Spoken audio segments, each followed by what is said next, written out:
A few people are stealing too much. These kids out here, they know everything.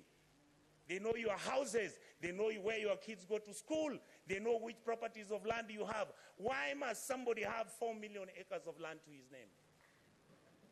What happened to our mentality? Then we pretend and run to churches talking about Christianity, how Jesus...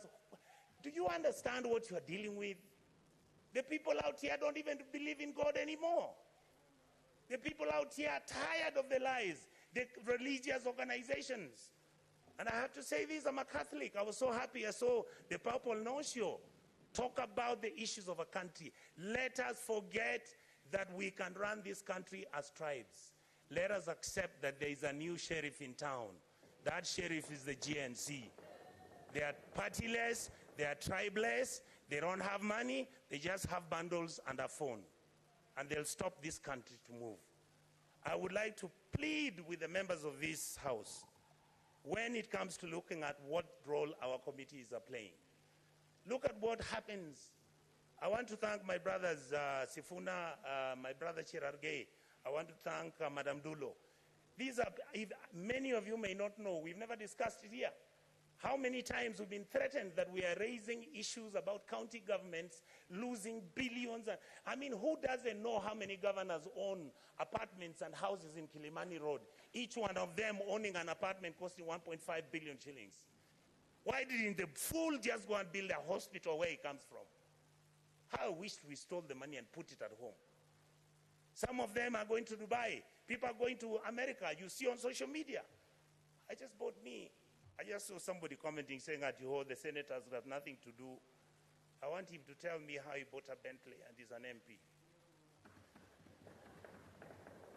Explain to me, how does somebody, I mean, the truth is, I'm born with advantage and privilege. That is the truth. I saw my father driving a big car when I was a small boy. That is not what drives me. What drives me is, how do you get a member of parliament driving a Mercedes that costs 49 million shillings? And we are watching, and that is normal, and it is okay. And it is okay. Shame on us. Then we make sure this money doesn't go to the schools. We make sure that hospitals have no money. We start building hospitals now. We want the poor people to come to those hospitals. Poor people can't come to Nairobi Hospital. They can't come to Aga Khan. Some of them can't afford Kenyatta. You saw the other day, Kenyatta has a debt of 6.6 billion.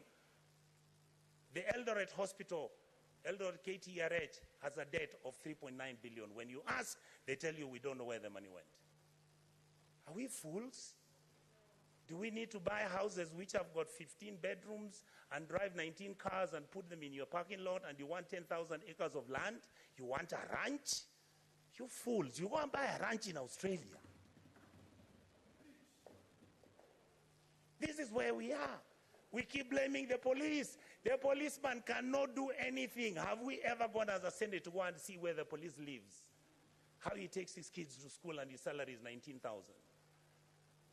And this House has to start thinking about those things. We guys must begin, and we ladies and gentlemen in this House must begin to agree that we can reduce our salaries, that we can drive smaller cars, that we can wear kaundas. In fact, the only thing I'm very annoyed about the president, I'm the one who started wearing kaundas.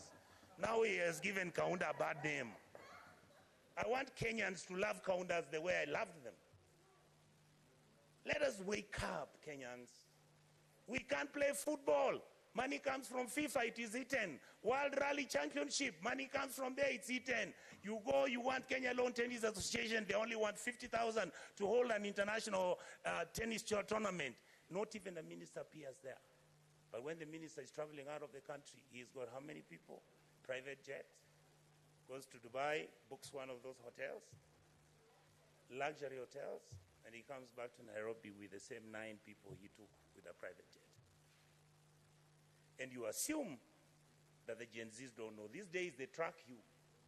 They can know which private jet you took, where it went, and how it came back. Many of us are worried because either because of history or because of what has happened, we have got a lot of money now, we are owning so much land. Please allow us to have spatial planning.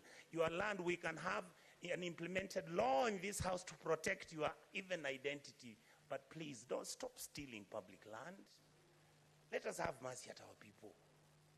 You saw people from Eldoret and Kakamega talking about, oh, our shambas which our grandfathers left for us.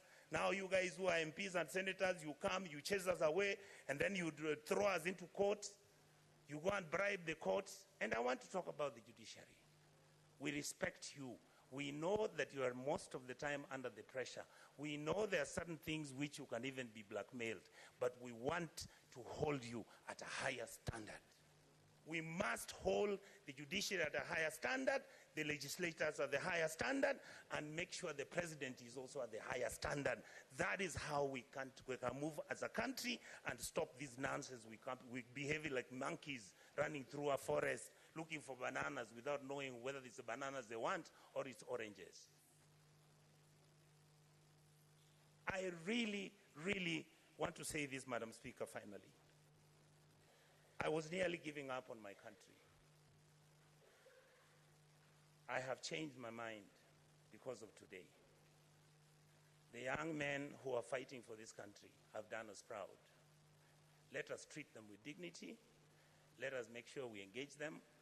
Let us stop doing the things which make them angry, desperate, and upset with the ruling class.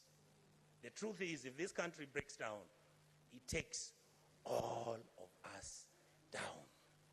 I can tell you, I was in South Sudan when we were doing the comprehensive peace agreement. I visited as a minister, as a young minister, to go and do what was called a referendum. I've been to Khartoum. I have been to Mali. I've been to a country in West Africa. I'll remember the name, Madam Speaker. You look at how people have been treated and how the political class has treated their people. Everybody looks destitute and everybody is desperate. Let us change our ways. We can run the country peacefully, make sure everybody is a person of dignity. Let's treat our people kindly. A country that never takes care of its most vulnerable is a country that is not worth talking about. So I want to ask the political class, I want to ask all our auditors, I want to ask all members of the county assembly, please, members of the county assembly, your job is to oversight, the MP's job is to oversight, and the senator's job is to oversight. Let the governors run the place. If they bribe you, you will not get development.